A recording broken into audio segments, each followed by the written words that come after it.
Hello students, welcome back to our e learning tutorial.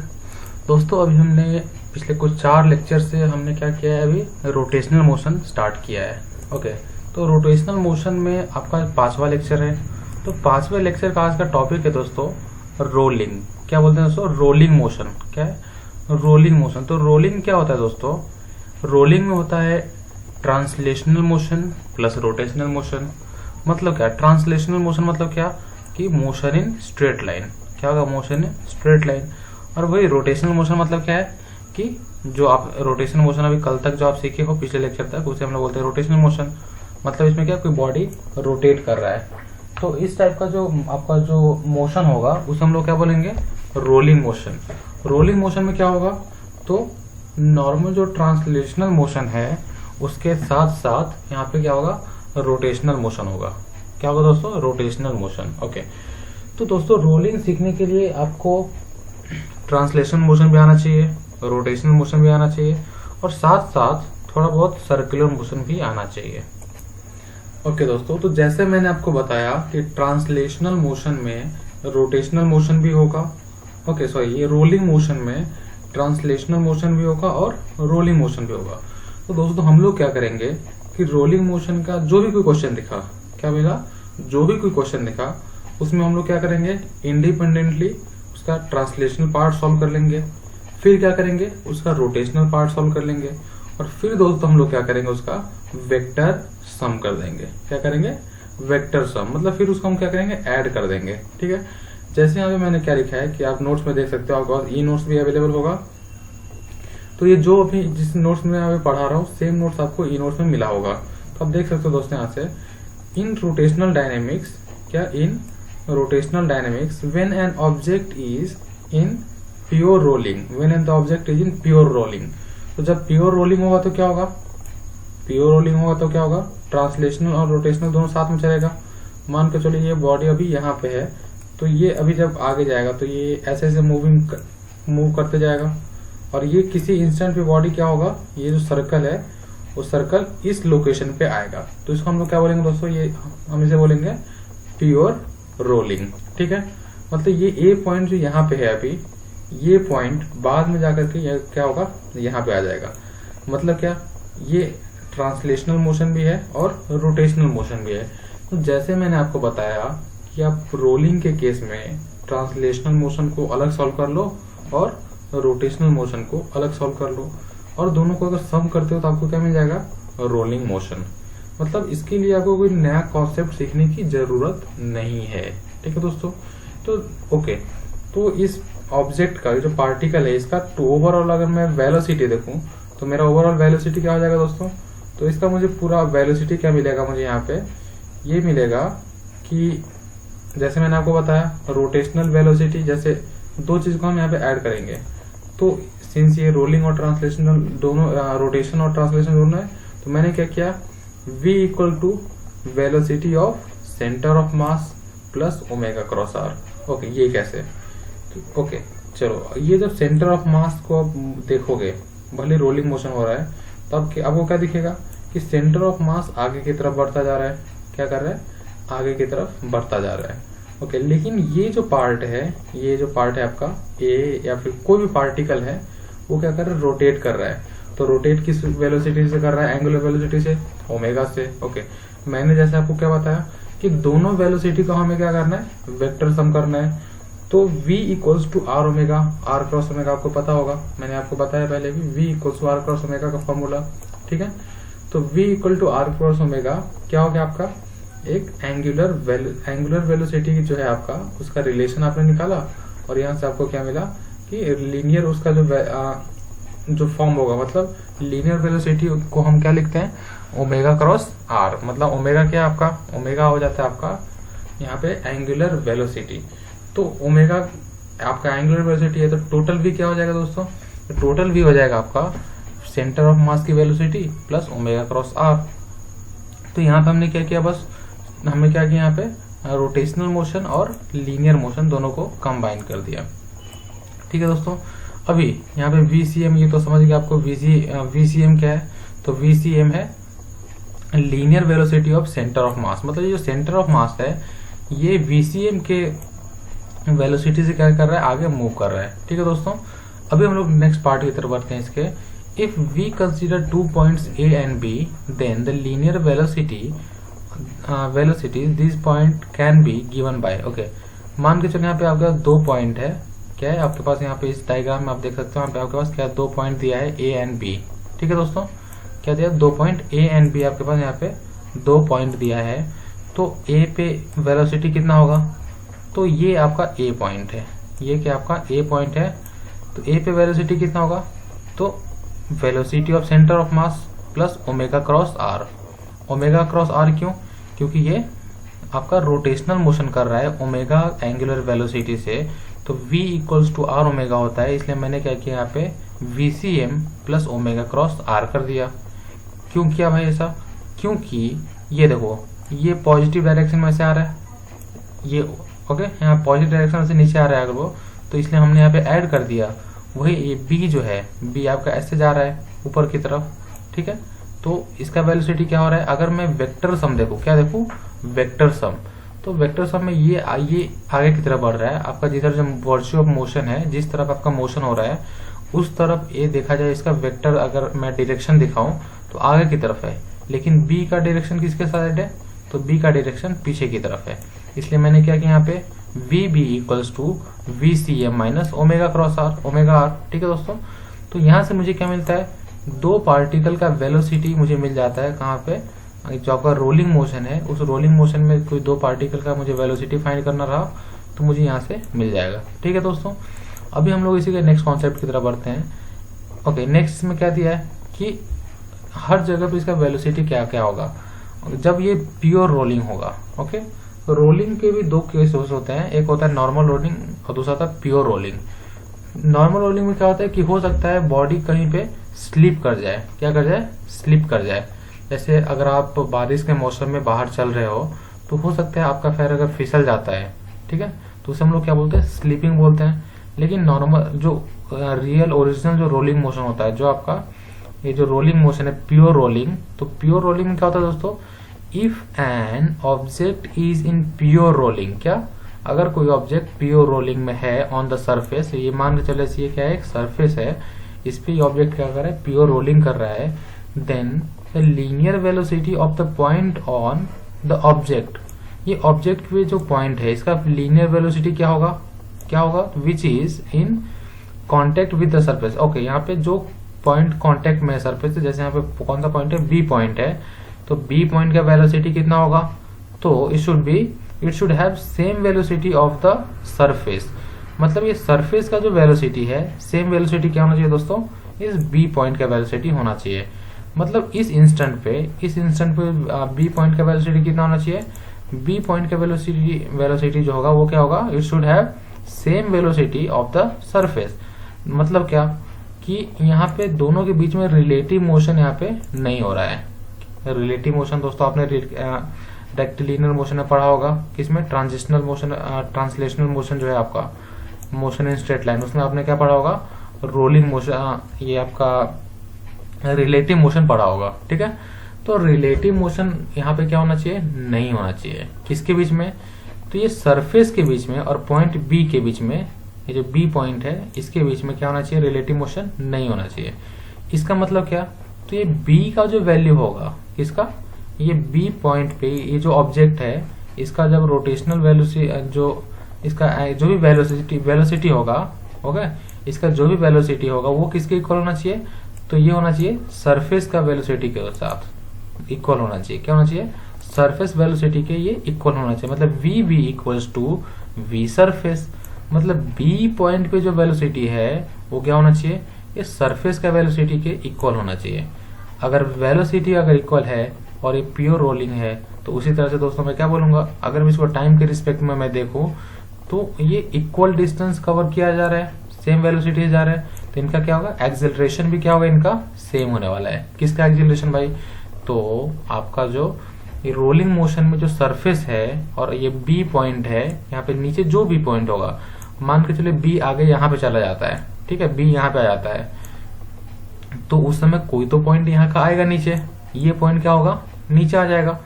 तो वो point का जो वेलोसिटी होगा वो क्या होगा, वो आपका जो सरफेस है उसके वेलोसिटी के इक्वल होने वाला है। ठीक है दोस्तों, तो यहाँ पे हमारे पास क्या है, when v stands for velocity, when v stands for velocity stand for a stand for acceleration। Okay, v अगर यहाँ पे वेलोसिटी और a एक्सेलरेशन है तो क्या होगा यहाँ पे vb surface equals to vb equals to v surface, मतलब velocity at b equals to velocity at surface.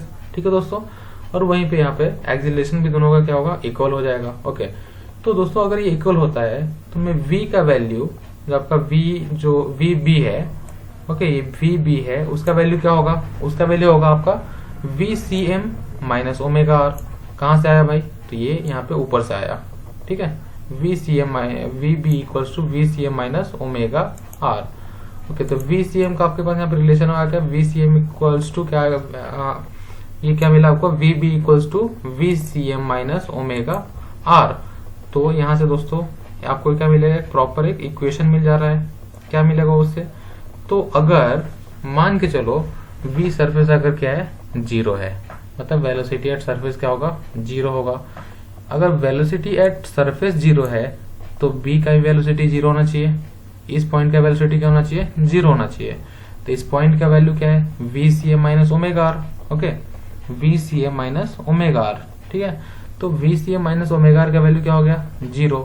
तो इससे हमें क्या पता चलेगा, vcm equals to omega R हो जाएगा। ठीक है, तो ये जो हमें इक्वेशन मिला, इस कंडीशन को हम लोग क्या बोलते हैं, प्योर रोलिंग। क्या बोलते हैं दोस्तों, इस कंडीशन को हम प्योर रोलिंग बोलते हैं। ओके, तो हमने क्या देखा यहाँ पे, ये जो v सरफेस अगर इक्वल, मान के चलो अगर v सरफेस का अगर वेलोसिटी 0 है, मतलब क्या कि आपका जो सरफेस है, ये जो आपका सरफेस है, ये क्या है, स्टेशनरी है। क्या ये रुका हुआ है, ये स्टैटिक है, ये मूव नहीं कर रहा है, इसलिए इसका वेलोसिटी क्या होगा, 0। फिर भी भले ही मूव नहीं कर रहा है, फिर भी अगर वहां पे रोलिंग मोशन हो रहा है, मतलब कि जैसे रोड, ओके, रोड पे अगर अपना गाड़ी का व्हील अगर मूव कर रहा है तो एक तरह से क्या कर रहा है, वो रोटेट कर रहा है ना दोस्तों। गाड़ी का व्हील क्या है, ऐसे ऐसे ऐसे ऐसे आगे बढ़ते जा रहा है। ठीक है, मतलब वो रोटेट भी कर रहा है और ट्रांसलेशनल मोशन भी कर रहा है। ठीक है, तो अगर लेकिन रोड चल रहा है क्या, नहीं, रोड का वेलोसिटी कितना है, 0। ओके, तो उसी तरह से यहाँ पे क्या है आपका vcm क्या आ गया, ओमेगा इंटू आर। ओके, तो दोस्तों अभी हमने क्या देखा, रोलिंग मोशन। तो रोलिंग मोशन में आपको याद क्या रखना है, तो जैसे यहाँ पे मैंने vcm किया, उसी तरह से आप क्या कर सकते हो दोस्तों, यहाँ पे आप एक्सीलरेशन का कॉन्सेप्ट लगा सकते हो। जैसे vcm मैंने क्या किया, वेलोसिटी ऑफ सेंटर ऑफ मास, उसी तरह से आप acm क्या ले सकते हो, एक्सीलरेशन ऑफ सेंटर ऑफ मास। और यहाँ पे मैंने vcm का, अगर ये आपका जो सरफेस है, वो सरफेस अगर स्टेशनरी होता है तो क्या कंडीशन हो सकता है, वो भी मैंने यहाँ पे बताया आपको। ओके, अब इसके बाद जो एक इम्पॉर्टेंट कॉन्सेप्ट है वो एनर्जी ऑफ रोलिंग मोशन है। क्या है, एनर्जी ऑफ रोलिंग मोशन। तो जब बॉडी अगर रोलिंग मोशन परफॉर्म कर रहा है, क्या कर रहा है, रोलिंग मोशन परफॉर्म, मतलब ये इस टाइप का जो मोशन है आपका, वो अगर बॉडी परफॉर्म कर रहा है, यहाँ पे जो आपको फिगर में दिखाया गया है, इस टाइप का मोशन अगर आपका बॉडी परफॉर्म कर रहा है तो उसका काइनेटिक एनर्जी में कितना चेंज होगा, काइनेटिक एनर्जी क्या होगा, वो सब दोस्तों अभी हमें देखना है। ओके, तो एनर्जी में क्या होगा, तो जैसे मैंने आपको बताया, रोलिंग में आपको कोई भी नया कॉन्सेप्ट सीखने की जरूरत नहीं है। आप क्या करोगे, तो आप करोगे क्या, ट्रांसलेशनल मोशन ले लो और रोटेशनल मोशन ले लो, दोनों को ऐड कर दो, और ऐड करते ही दोस्तों आपको क्या मिल जाएगा, रोलिंग मोशन का एनर्जी मिल जाएगा। ओके, जैसे डिस्प्लेसमेंट अगर आपको फाइंड करना है रोलिंग मोशन का, तो क्या करोगे, उसके ट्रांसलेशनल मोशन को डील करो, उसका डिस्प्लेसमेंट फाइंड कर लो, फिर उसके रोटेशनल मोशन को डील करो, और फिर उसका आप क्या कर सकते हो, वैल्यू फाइंड कर सकते हो। तो जैसे हमने वेलोसिटी देखा, वेलोसिटी में भी क्या देखा, तो पहले ट्रांसलेशनल वेलोसिटी देखा हमने। ट्रांसलेशनल वेलोसिटी कौन सा, तो सेंटर ऑफ मास की वेलोसिटी। फिर हमने रोटेशनल वेलोसिटी देखा, फिर दोनों को हमने क्या किया, वहां पे ऐड कर दिया, और ऐड करते हमें क्या मिल रहा है, रोलिंग मोशन की वेलोसिटी। उसी तरह से दोस्तों हम अभी जब एनर्जी ऑफ रोलिंग मोशन देखेंगे, तो एनर्जी देखते वक्त क्या करेंगे हम, ट्रांसलेशनल एनर्जी जो ट्रांसलेशनल काइनेटिक एनर्जी होगा और जो रोटेशनल काइनेटिक एनर्जी होगा, उन दोनों को हम यहाँ पे ऐड कर देंगे। क्या करेंगे दोस्तों, ऐड कर देंगे। ओके, तो जैसे मैंने आपको बताया कि हम ऐड करेंगे, तो पहली बात आपको पता होना चाहिए ना भाई कि ये ट्रांसलेशनल काइनेटिक एनर्जी क्या है। तो ट्रांसलेशनल काइनेटिक एनर्जी दोस्तों आप सबको पता होगा, हाफ mv स्क्वायर होता है। क्या होता है, half M V square kinetic energy का फॉर्मूला। वही आपका रोटेशनल काइनेटिक एनर्जी क्या होता है, हाफ आई ओमेगा स्क्वायर। क्या होता है दोस्तों, half I omega square. Okay, तो मैंने अगर क्या किया, मैंने अगर v को r ओमेगा से रिप्लेस कर दिया तो क्या हो जाएगा दोस्तों, ये v स्क्वायर की जगह पे क्या हो जाएगा, r square omega square plus वही अगर मैंने i को एम के स्क्वायर लिख दिया। तो दोस्तों एम के स्क्वायर मैंने क्यों लिखा, एक अगला कॉन्सेप्ट मैं आपको सिखाने वाला हूँ रेडियस ऑफ गायरेशन का। किसका, रेडियस ऑफ गायरेशन। तो वहां पे आपको के स्क्वायर, के की वैल्यू पता चलेगी, के एक्चुअली क्या होता है वो सब आपको मैं बताऊंगा वहां पे।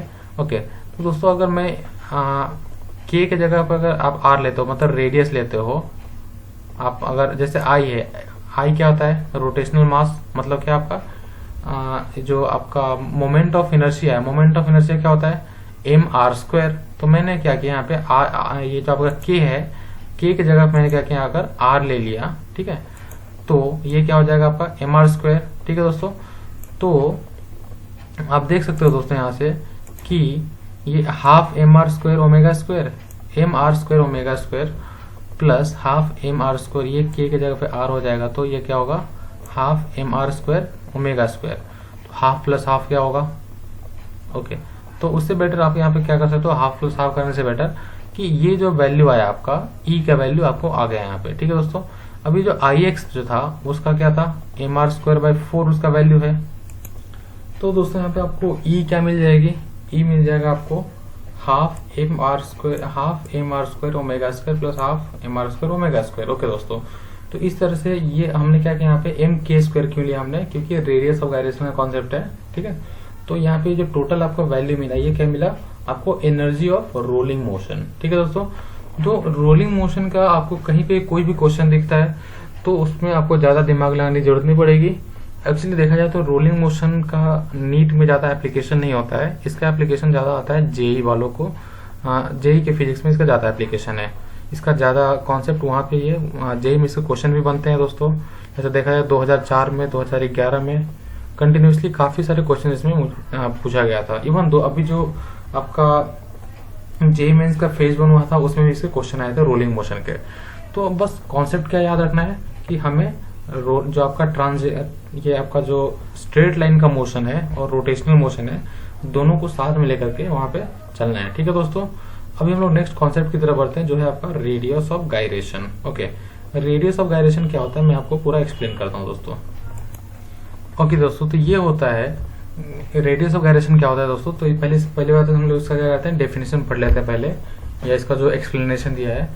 If we consider that the whole mass of a body or the center of mass is concentrated as at a distance k। Okay दोस्तों, आप सबको पता है कि कोई बॉडी है, मान के चलो मैंने यहाँ पे ये बॉडी ड्रॉ किया है, सर्कुलर एक बॉडी है, यहाँ पे कोई बॉडी है रैंडम।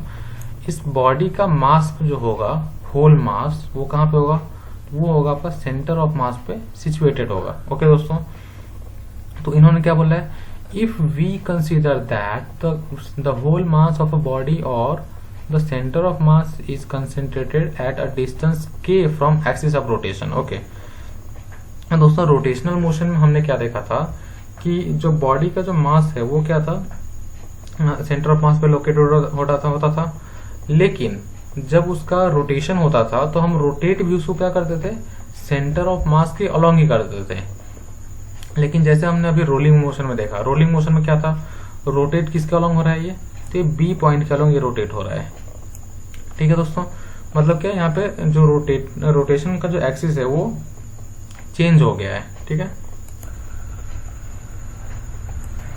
ओके, तो के क्या है यहाँ पे दोस्तों, के इज द डिस्टेंस, क्या बोला, के is the distance between axis of rotation and centre of मास। तो सेंटर ऑफ मास और एक्सिस ऑफ रोटेशन के बीच का जो डिस्टेंस है वो आपका क्या है, के। ओके, तो दोस्तों आई इक्वल टू क्या हो जा रहा है, आई इक्वल टू हो रहा है एम के स्क्वायर। ठीक है दोस्तों, where M is the total mass of the body and K is the radius of gyration. Okay, K क्या है आपका दोस्तों, radius of gyration.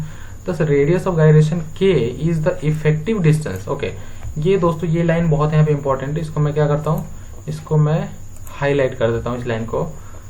K is the effective distance from the axis of rotation क्या है K is the effective distance, K is the fix distance from axis of rotation to the centre of mass of the body. Okay, मतलब axis of rotation और जो आपका centre of मास है उसके बीच का जो डिस्टेंस क्या है वो आपका के है। Okay, which square multiplied by the total mass of the body is equal to moment of inertia. मतलब क्या, जैसे I equal to M R square आप करते थे तो अब क्या हो जाएगा I equal to M K square.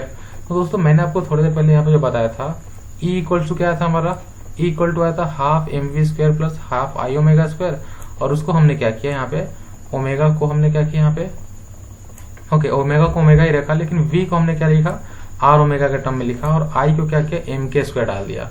तो ये जो एम के स्क्वायर जो है I रोलिंग मोशन में जो एम के स्क्वायर आया वो क्यों आया, क्योंकि दोस्तों आपका जो रोलिंग मोशन में जो आपका बॉडी था, कौन सा, ये जो बॉडी था वो अपने एक्सिस के अलॉन्ग रोटेट नहीं हो रहा है, वो हो रहा है अपने सेंटर ऑफ मास के अलॉन्ग रोटेट नहीं हो रहा है, उसका रोटेटिंग एक्सिस कोई दूसरा है। ओके, इसके बीच में डिस्टेंस मान के चलो अगर के होता तो वहां पे एम के स्क्वायर है, लेकिन दोस्तों मैं आपको बताऊंगा यहाँ पे कि मान के चलो अगर डिस्टेंस वो रेडियस ऑफ गायरेशन जो है आपका अगर आर के इक्वल है, किसके इक्वल है, आर के इक्वल, तो वो ये क्या हो जाएगा, इफ के इक्वल्स टू आर तो ई क्या हो जाएगा दोस्तों, half M V square 1 plus R square upon R square. ये 1 plus R square upon R square कैसे आया, ये देखो दोस्तों, ये जो आपका R square plus K square है, इसको अगर मैं क्या करूँ आर से डिवाइड कर दूँ आर स्क्वायर से, तो दोस्तों आपका वैल्यू क्या मिलेगा यहाँ पे 1 plus K square plus R square, और ओमेगा को क्या लिख सकते हैं, V equal to R omega. Okay, मतलब ओमेगा को मैं वी क्रॉस आर लिख सकता हूँ, तो वी इंटू आर अगर लिखूँ और ऊपर में आर स्क्वायर है ये, जैसे देखो वी इक्वल्स टू क्या होता है यहाँ पे, वी इक्वल्स टू होता है आर इंटू ओमेगा। ठीक है, तो ओमेगा के जगह मैं क्या लिखूंगा, तो ओमेगा के जगह मैं लिखूंगा वी अपॉन, ये जो आर है ये यहाँ पे आ जाएगा वी अपॉन आर, तो यहाँ पे आर से आर क्या होगा, कैंसिल हो गया, और 1 plus K square upon R square आ गया। तो यहाँ पे अगर मैं के जगह पे अगर आर डालूँ तो मुझे काइनेटिक एनर्जी क्या मिल रहा है दोस्तों, या टोटल एनर्जी कितना मिल रहा है, तो एम वी स्क्वायर मिल रहा है। क्यों, क्योंकि ये क्या होगा 1 प्लस 1 2, 2 अपॉन 2 क्या होगा, कैंसिल, तो एम वी स्क्वायर आपको क्या मिल रहा है, आपका टोटल एनर्जी मिल रहा है for a ring of hollow cylinder. Okay, अगर कोई रिंग अगर हॉलो सिलेंड्रिकल रिंग है तो उसमें क्या मिल रहा है आपको, kinetic energy M V square मिल रहा है। ओके, अगर कोई आपके पास वो कोई डिस्क है या फिर सिलेंडर है अगर, ओके फॉर डिस्क और सिलेंडर, के इक्वल टू क्या हो जाएगा, वो हो जाएगा R by R square by 2, K square क्या होगा, आर स्क्वायर बाई 2। ठीक है दोस्तों, तो ये सब आपको रिलेशन कुछ होते हैं, जैसे जो आपका रेडियस ऑफ गायरेशन है उसका अगर हमने आर के जगह पे अगर आर बाई रूट 2 डाला तो क्या होगा, फिर अगर K square equals to 2 R square by 5 क्यों होगा, अगर किसके लिए, सॉलिड स्फीयर के लिए, हॉलो स्फीयर के लिए के की वैल्यू क्या होगी, के स्क्वायर की, वो होगी 2 आर स्क्वायर बाई 3। तो दोस्तों आप समझोगे कि ये सब इतना कहाँ से आया, ये के की value R square by 2, 2 R square by 5, 2 R square by 3, ये सब किधर से आया के स्क्वायर की वैल्यू। तो दोस्तों ये जब आप मोमेंट ऑफ इनर्शिया निकाले थे, कोई स्टैंडर्ड बॉडी का अगर मोमेंट ऑफ इनर्शिया निकालते हो तो वहां से जो के की वैल्यू का कंपैरिजन करते हैं तो वहां से हमें क्या मिलता है, डिफरेंट स्टैंडर्ड बॉडी का जो के की वैल्यू है, रेडियस ऑफ गायरेशन, वो हमें वहां से मिल जाता है। ठीक है दोस्तों, तो आज हमने क्या देखा दोस्तों, आज हमने देखा कि रोलिंग मोशन क्या होता है पहली बात तो, और उसके बाद एनर्जी फॉर जो आपका रोलिंग मोशन है उसमें कितना एनर्जी रिक्वायर्ड होता है। ठीक है दोस्तों, ये एनर्जी फॉर रोलिंग बॉडी देख लिया। उसके बाद एक इंपॉर्टेंट कॉन्सेप्ट हमने क्या देखा, रेडियस ऑफ गायरेशन का। तो दोस्तों रेडियस ऑफ गायरेशन में आपको बस एक ही स्टेटमेंट याद रखना है, radius of gyration is the effective distance from the axis of rotation to the centre of mass of the body. Okay, ये अगर पॉइंट आपको याद है देन आप क्या बोल सकते हो कि हाँ आपको रोलिंग मोशन का आपको रेडियस ऑफ गायरेशन है इसका कॉन्सेप्ट आपको आता है। ठीक है दोस्तों, तो यहाँ पे हमने क्या देखा अभी पहले कि टोटल ये आपका रेडियस ऑफ गायरेशन का कॉन्सेप्ट और एनर्जी ऑफ रोलिंग मोशन। ठीक है दोस्तों, अभी हम लोग बढ़ते हैं नेक्स्ट कॉन्सेप्ट की तरफ। ओके, नेक्स्ट कॉन्सेप्ट है दोस्तों कंजर्वेशन ऑफ एनर्जी। क्या है, conservation of energy in rolling dynamics, rotational dynamics. Okay, तो जैसे आप देख सकते हो कि ये बॉडी जो है यहाँ पे, ये जो बॉडी है ये क्या करेगा, यहाँ पे रोल भी करेगा और किसी एक एज हाइट से वो क्या करेगा, यहाँ पे ये क्या करेगा, ऐसे ऐसे आते हुए ग्राउंड पे भी आ जाएगा। ठीक है दोस्तों, ये है रोलिंग मोशन का जो यहाँ पे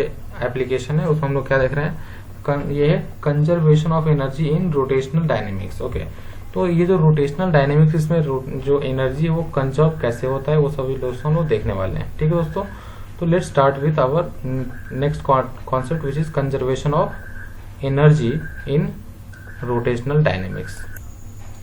ओके दोस्तों, तो कंजर्वेशन ऑफ एनर्जी में हम जब रोटेशनल मोशन हम करते हैं तो क्या होता है कि पहली बात तो कंजर्वेशन ऑफ एनर्जी करने के लिए, एनर्जी कंजर्व करने के लिए क्या होना चाहिए, एक कंजर्वेटिव फील्ड होना चाहिए। क्या होना चाहिए, कंजर्वेटिव फील्ड। ओके, तो कंजर्वेटिव फील्ड ये जो आपका रोटेशनल मोशन में इसमें होता है क्या, वो देखते हैं। तो in rotational dynamics frictional force can act और can't act. Okay, frictional force क्या होता है दोस्तों, तो फ्रिक्शनल फोर्स इज क्या होता है, ये अपोजिंग फोर्स होता है। ये क्या करता है, हमें अपोज करता है, मोशन को अपोज करने के लिए क्या होता है, फ्रिक्शनल फोर्स होता है। ओके, तो दोस्तों जब ये प्योर रोलिंग हो रहा था, जैसे मैं आपको थोड़ी देर पहले बताया कि प्योर रोलिंग हो रहा है, तो दोस्तों आप एक बात बता सकते हैं यहाँ पे, ये जो पॉइंट बी है, ठीक है, पॉइंट बी मतलब मैं क्या बोल रहा हूँ, अगर ये पॉइंट यहाँ पे है ना, अगर आगे मोशन होता है तो ये पॉइंट यहाँ पे आगे जाकर के ये क्या हो जाएगा, ये ऐसे यहाँ पे आ जाएगा। तो ये जो पॉइंट बी होगा यहाँ पे, मतलब बी मतलब क्या कि ये जो आपका सरफेस है, सरफेस के कांटेक्ट में जो पॉइंट है उसे मैं क्या बोल रहा हूँ, पॉइंट बी। ठीक है, क्या सरफेस के कांटेक्ट में जो पॉइंट है उसे मैं बोल रहा हूँ पॉइंट बी। तो अगर मैं सरफेस को मैं अगर देखते जाऊँ, इसको अगर मैं देखूँ तो मुझे क्या लगेगा कि भाई ये जो पॉइंट है वो ऐसे ऐसे बढ़ते जा रहा है। ये क्या हो रहा है, ये इन दोनों, जैसे ये पॉइंट यहाँ पे है तो ये आगे बढ़ेगा, तो उसी तरह से ये जो सर्कल है ये भी आगे क्या बढ़ रहा है। ठीक है दोस्तों, मतलब क्या, मतलब यहाँ पे जो जब रोलिंग मोशन हो रहा है तो रोलिंग मोशन में क्या हो रहा है, रिलेटिव मोशन नहीं हो रहा है। किसके बीच में रिलेटिव मोशन, तो ये बी पॉइंट के बीच में और ये आपका जो सरफेस है इसके बीच में क्या हो रहा है, रिलेटिव मोशन नहीं हो रहा है। ओके, तो अगर रिलेटिव मोशन नहीं हो रहा है, रिलेटिव मोशन दोस्तों आपको पता होगा कि एक के रिस्पेक्ट में दूसरे की मोशन अगर हो रही है तो हम लोग क्या बोलते हैं, रिलेटिव मोशन। और अगर दोस्तों वहां पे रिलेटिव मोशन नहीं हो रहा है, मतलब क्या, मतलब एक के रिस्पेक्ट में दूसरा क्या वहां पे स्टॉपिंग ये चल नहीं रहा है। ठीक है दोस्तों, एक के रिस्पेक्ट में दूसरे की डिस्प्लेसमेंट क्या है, वहां पे 0 है। तो रोलिंग मोशन में, इसलिए मैंने यहाँ पे क्या लिखा, क्या है नोट्स में आपके दोस्तों, there is no relative displacement of the point of contact. कब नहीं है ये रिलेटिव डिस्प्लेसमेंट, तो ये क्या है, अगर in pure rolling motion the point of contact at the surface has same velocity of the surface.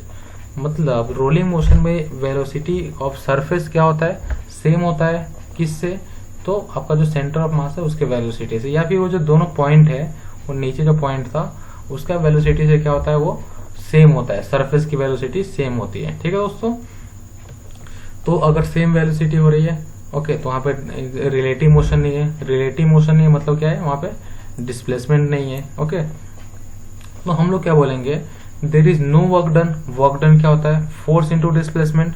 लेकिन अगर डिस्प्लेसमेंट ही नहीं है तो वर्क डन होगी क्या, नहीं होगी।